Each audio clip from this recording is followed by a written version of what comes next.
Merci beaucoup pour votre présence ce matin.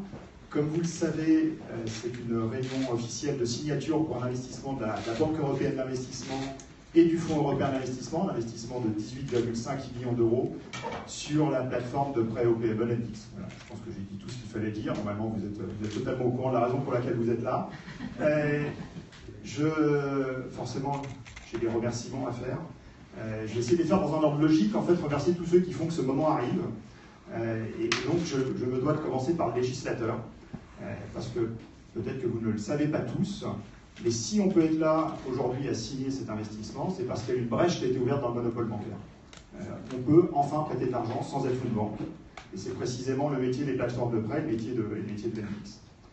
Mais, Monsieur le ministre Bruno, tu le sais, vous le savez, il ne suffit pas d'une bonne loi, il faut également des gens pour l'appliquer de manière efficace et proactive.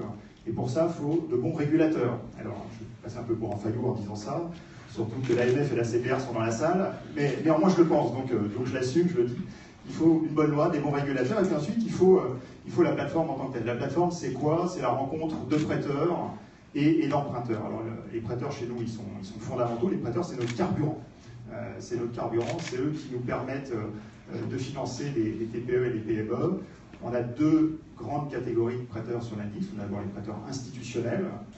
La BEI est un excellent exemple aujourd'hui de prêteur institutionnel qui va rejoindre la plateforme. Mais il y en a d'autres également qui nous font confiance. Là aussi, j'en profite pour les remercier. Alors, je ne vais pas encore repérer tous les visages, mais je sais que BPI France est dans la salle et nous fait confiance. CNP Assurance, Matmut, Zencap, Eiffel, Groupama. Je vais forcément en oublier, donc ils ne m'en voudront pas, mais je vais au moins les citer. Puis il y en a d'autres que je ne pourrais pas vraiment pas citer, parce qu'ils sont 18 000. Ce sont les investisseurs privés, les particuliers, qui viennent tout simplement avec leur smartphone prêter à partir de 20 € sur la plateforme. Ils sont très nombreux. Alors, on a tenu absolument à les associer à cette signature, donc il y en a dans la salle. Je vais en saluer juste une, c'est une femme, une prêteuse, s'appelle Swazik, je ne vais pas repérer encore, je suis désolé, qui est là. Merci de lever la main, c'est gentil. Swazik qui est là et qui représente, dans lequel vous êtes l'ambassadrice de nos 18 000 prêteurs aujourd'hui. Et on y tient beaucoup à ce mix de communautés, investisseurs institutionnels et prêteurs particuliers. Voilà. Mais pour que les prêteurs rencontrent les emprunteurs, entre les deux, il faut deux grandes choses. Beaucoup de technologie. Vous l'avez compris, l'NDIX c'est une start-up qui est dans l'ère de la fintech, de la finance et de la technologie. Donc beaucoup de tech et beaucoup d'huile de coude. Alors là, ceux que je vais remercier, vous en doutez, c'est l'équipe l'NDIX. Il y en a qui sont faciles à repérer, ils ont des t-shirts, d'autres se sont mieux habillés. Mais merci à ceux qui ont joué le jeu du t-shirt, les t-shirts sont sympas. Très sympa, oui. On vous en réservant, c'est le premier, Bruno. Alors, donc voilà, merci à l'équipe, bien sûr, l'NDIX. Et puis de l'autre côté, il y a les emprunteurs. Les emprunteurs, ils sont fondamentaux chez l'NDIX, c'est notre raison d'être, c'est notre mission.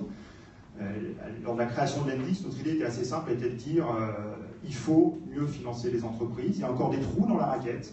On peut mieux financer les entreprises, ça leur permettra d'avoir plus d'ambition, créer plus d'emplois. Et il y a toute une série d'astuces pour ça.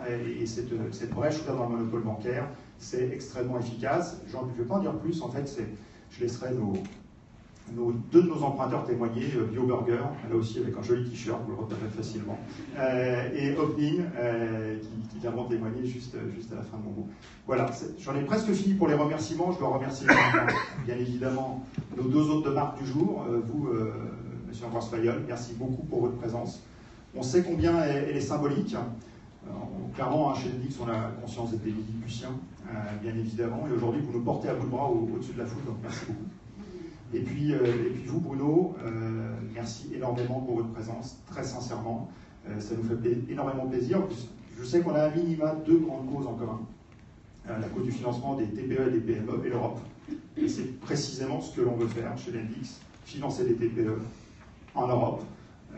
On a commencé par être le numéro 1 en France, aujourd'hui on est numéro 1 en Europe continentale, numéro 1 dans tout petit marché, on en a conscience, mais l'envie de consolider cette position et d'aller au-delà des 3 pays dans lesquels nous sommes déjà, France, Espagne, Italie. Voilà, donc ça nous fait chaud au cœur de partager ces convictions avec vous, avec la France. Voilà. Merci beaucoup. Et je vais inviter nos deux emprunteurs à venir témoigner, s'il vous plaît.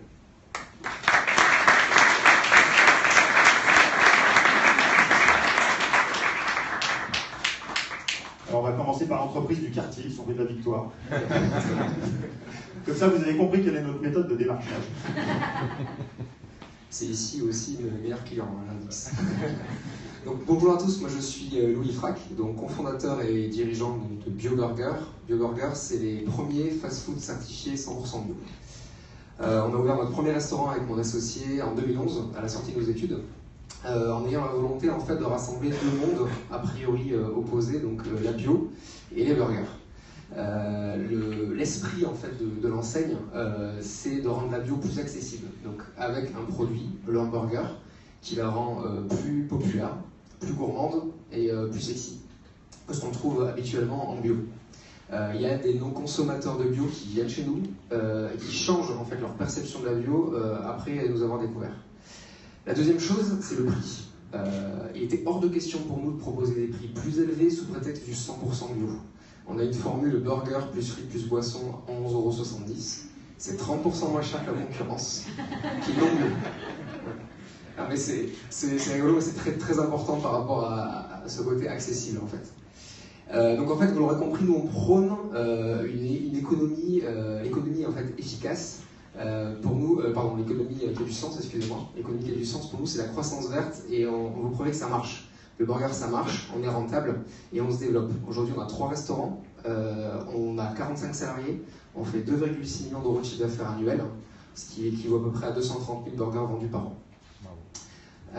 Et donc on ne compte pas s'arrêter là, on a envie de se développer, on a l'ambition d'ouvrir 50 restaurants dans les 5 prochaines années. Alors pour y arriver, on a eu besoin, on a toujours besoin de capitaux évidemment, et en tant que start-up, on a également besoin de partenaires qui soient réactifs et pertinents.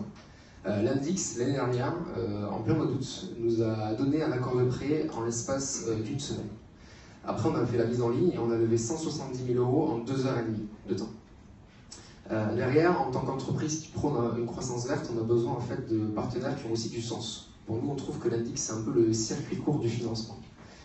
Les prêteurs savent à qui ils prêtent, mais les emprunteurs savent à qui ils empruntent. Voilà. Donc pour finir, en fait, pour nous, BioBurger et l'Indix, ça incarne un peu le capitalisme qui a du sens. Voilà. Merci beaucoup.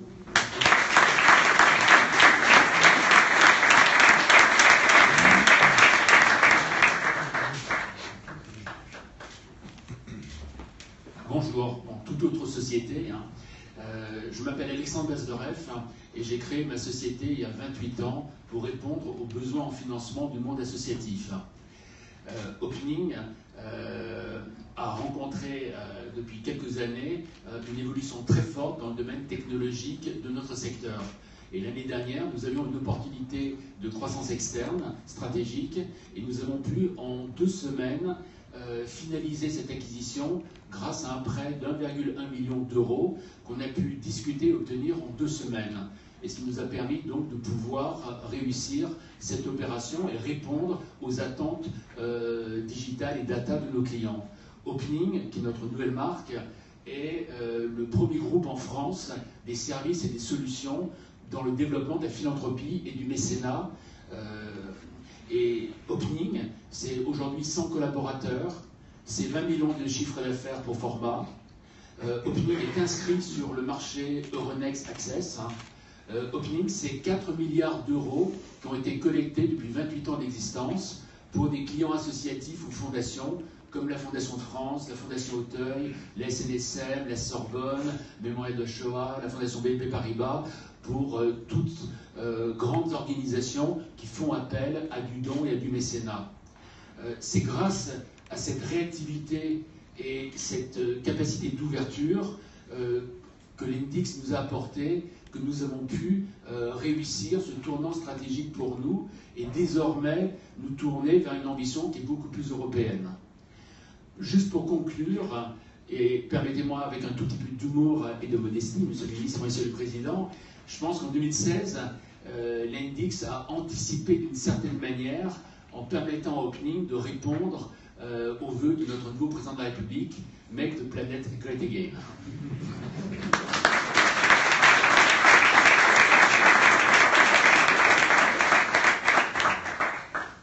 Merci beaucoup pour ces 2 témoignages d'emprunteurs.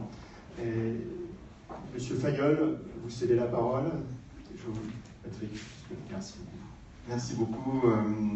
Merci à vous tous d'être là ce matin. Moi, je suis très heureux d'être là pour cette pour cette signature au nom du groupe BEI. Merci, Monsieur le Ministre, de nous faire l'honneur d'être là aussi ce matin. Alors c'est la structure qui s'appelle le Fonds européen d'investissement qui finance ce prêt, donc une filiale de la BEI, notamment dans l'activité de fonds, et en particulier tout ce qui touche aux PME. Donc cette activité, c'est la première fois que nous faisons un prêt de ce type en Europe continentale, et c'est la deuxième fois qu'on le fait en Europe tout court. Donc vous voyez que c'est un développement un peu nouveau pour la BEI, et on est très heureux de participer à ce prêt pour deux raisons principales. La première, c'est que c'est une innovation et que nous, on considère qu'il faut toujours essayer de soutenir l'innovation en Europe, dans l'occurrence dans les méthodes de financement. C'est vraiment un dispositif très innovant. La deuxième, c'est que c'est un dispositif européen qui est parti de France et qui se développe ailleurs qu'en France, en Espagne, en Italie. Et nous pensons que toutes ces initiatives sont bonnes pour l'Europe, sont bonnes pour la croissance et donc sont bonnes pour l'emploi. Alors je voulais juste terminer en disant que ce dispositif ne ressort pas de ce qu'on appelle le plan Juncker, c'est un autre dispositif à l'intérieur du groupe BEI qui a été sollicité. Mais au titre du plan Juncker, je voulais juste faire un petit point pour dire que aujourd'hui, on est à peu près aux 2/3 de la réalisation du plan Juncker. C'est 391 000 entreprises PME qui ont bénéficié du plan Juncker en Europe. Donc on voit bien qu'il y a vraiment un effet d'entraînement de ce dispositif en faveur de l'investissement. Et la France continue à très bien se sortir du lot dans la mise en place du plan Juncker. Nous sommes le numéro 2 derrière l'Italie. Donc, et ça finance notamment des projets dans l'innovation. Donc on est très, très content du développement du plan Juncker en France, et on est très heureux du développement de la BEI en France, parce qu'on pense qu'il faut que l'Europe montre de manière beaucoup plus concrète qu'elle est là au service des Européens pour améliorer leur vie au quotidien et pour améliorer la compétitivité de leurs entreprises. Voilà, merci.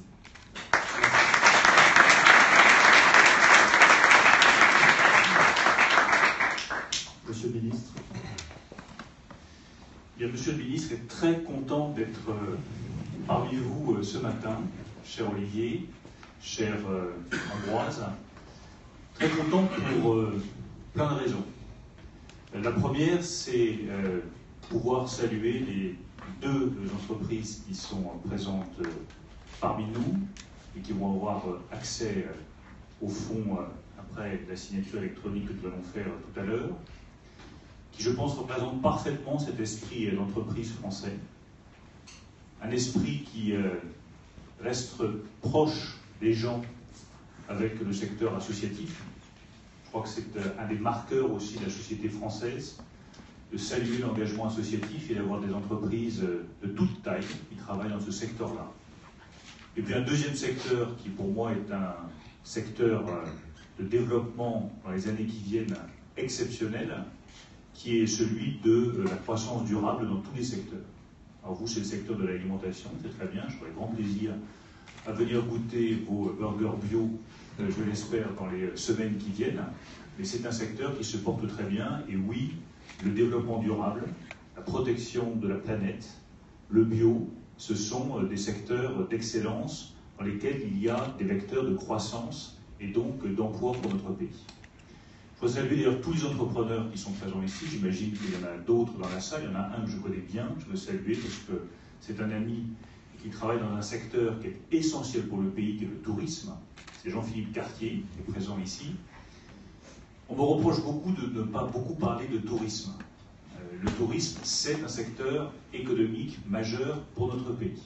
Nous nous en occupons avec Jean-Yves Le Drian. Alors, ça n'est pas parce que le mot tourisme n'est pas dans un intitulé de ministère que nous n'attachons pas une importance majeure au développement du tourisme dans notre pays. Que ce soit bien dit en bonne et due forme, Il n'y a pas non plus le mot industrie dans l'intitulé d'un ministère, ce n'est pas pour autant que je ne crois pas au développement industriel à l'avenir. Et donc je salue tous les entrepreneurs qui travaillent dans le secteur du tourisme et je leur redis à quel point ils sont créateurs de richesses, de savoir-faire, de savoir-vivre et qu'ils sont l'incarnation de ce que la tradition française est capable de faire de mieux dans le passé et surtout dans le futur. La troisième raison, c'est que cette signature aujourd'hui, elle rime avec innovation. Et l'innovation, c'est la clé du succès économique de la France demain, dans tous les secteurs. C'est vrai pour l'industrie. L'industrie qui réussira, c'est l'industrie de matières grises. C'est l'industrie de la robotisation. C'est l'industrie de l'intelligence artificielle, de la révolution digitale. C'est l'industrie qui intégrera des données. Nous le savons tous. Et donc il faut financer cette innovation, il faut l'aider à se développer. Ce sera vrai dans un secteur qui me tient particulièrement à cœur, qui est celui de l'agriculture. L'agriculture de demain et l'agriculture d'aujourd'hui, c'est une agriculture qui intègre toujours plus d'innovation. C'est l'agriculture de précision qui permet de savoir par satellite combien est-ce qu'il faut mettre d'intrants dans un champ, centimètre carré par centimètre carré, pour économiser des intrants et donc être plus compétitif. C'est ça l'agriculture de demain. Et on peut parfaitement conjuguer tradition agricole et innovation de pointe. L'innovation, ça vaut aussi pour la finance. Et c'est pour moi une fierté d'être ici ce matin, et une fierté de pouvoir dire que la FinTech française est désormais leader en Europe continentale. C'est pour tous les Français un facteur de fierté. Les Britanniques ont décidé, comme vous le savez, de sortir de l'Union européenne. C'est le Brexit. C'est leur choix. Personnellement, c'est un choix que je regrette. Mais moi, mon rôle de ministre de l'économie et des finances, c'est d'abord de défendre les intérêts des Français. Et si ce Brexit peut rimer avec plus d'attractivité pour la France, plus d'investissements étrangers qui viennent en France, notamment des grandes compagnies financières, des banques ou des grandes institutions financières, tant mieux, tant mieux, tant mieux. Je me suis rendu à New York la semaine dernière pour aller passer ce message très clairement à toutes les institutions financières américaines. Vous êtes les bienvenus en France. Venez créer de la richesse, créer des emplois, c'est tout ce dont notre pays a besoin. Et j'ai cité l'exemple de la FinTech en disant, mais regardez à quel point la FinTech française a su prendre le leadership en Europe. C'est un exemple d'un savoir-faire français exceptionnel. Et arrêtons de dire que la finance, c'est l'ennemi. Parce que je me demande bien comment les très petites entreprises, les PME qui sont ici, arriveraient à vivre et à créer des emplois s'il n'y avait pas la finance. Alors arrêtons de nous faire plaisir avec des formules idéologiques qui font bien quand on les dit, mais qui sont nocives pour l'activité et pour l'emploi de notre pays. Moi, ce qui compte le plus à mes yeux, c'est qu'il y ait plus de prospérité pour tous les Français et plus d'emplois pour tous les Français. Et il n'y en aura pas si nous n'avons pas un secteur financier dynamique capable de financer les TPE, les PME, les artisans, les commerçants, tous ceux qui créent des richesses dans notre pays. La FinTech, je le dis pour Olivier qui en est un éminent représentant, c'est un atout exceptionnel pour notre pays. Ça permet à des très petites entreprises d'avoir des prêts en 48 heures, au lieu de plusieurs semaines, avec des taux d'intérêt qui sont peut-être plus élevés que les grandes banques, mais avec de l'autre côté des garanties qui sont quasiment inexistantes. C'est-à-dire qu'on peut arriver, on réclame son crédit, on l'obtient en 48 heures, pas besoin de papier excessif, pas besoin d'apporter des garanties par monceau entier. On a son prêt, on peut démarrer son activité, on peut créer de la richesse et on peut créer des emplois. Bien, pour notre pays, c'est un atout exceptionnel. Vive la FinTech française. Enfin, la dernière raison pour laquelle je suis heureux d'être ici, c'est qu'à travers Ambroise Fayol, vous avez l'exemple d'une Europe proche des intérêts des Européens. La Banque européenne d'investissement, elle finance, elle aide, elle accompagne des centaines de PME, TPE partout en Europe et notamment en France. Donc là aussi, arrêtons de dire que l'Europe est systématiquement loin des préoccupations des gens, qu'elle ne leur apporte pas des réponses. J'ai eu l'occasion de voir le président de la BEI il y a quelques jours à Luxembourg, Et je lui ai dit que ce qui me paraissait aujourd'hui le plus important, c'est que la BEI prête à des petites entreprises. Que c'était très bien qu'elle aide de très grandes entreprises, mais que celle-là, j'aurais toujours un accès assez facile au crédit. Et qu'en revanche, pour les très petites entreprises, pour les PME, l'accès au crédit pouvait être plus difficile et que nous comptions sur la Banque européenne d'investissement pour apporter ces crédits. Je termine en disant, là aussi, que ce crédit pour les très petites entreprises, pour les plus petites d'entre elles, pour des sommes parfois très modestes, 5 000, 10 000, 15 000 euros, il reste difficile à trouver. Il y a la BEI, il y a les fintechs, mais je souhaite qu'on développe un réseau bancaire qui permette aux plus petites entreprises d'avoir facilement accès au crédit dans des délais rapides partout en France. Et j'ai demandé au président de la Poste, parce qu'il me semble que c'est la banque postale qui est la mieux placée pour faire cela, de travailler sur ce sujet et de me faire dans les semaines qui viennent des propositions très concrètes pour que plus jamais en France je n'entende un très petit entrepreneur qui a besoin de 5 000, 10 000 ou 15 000 euros me dire que c'est impossible de trouver cette somme-là en France. La Poste, avec ses milliers de relais, de points de poste partout sur le territoire, doit devenir la banque des plus petites entreprises qui ont besoin de petits crédits pour faire une rénovation, pour démarrer leur entreprise, pour la prolonger, pour faire un investissement particulier, et je souhaite que ce soit la Banque postale qui porte cette ambition-là partout à travers le pays. Merci à tous de votre accueil. Bravo Olivier pour son succès, pour le succès des FinTech. Bravo aux deux entreprises qui sont là. Merci à la BEI d'être là. Et une fois encore, c'est un plaisir d'être parmi vous ce matin.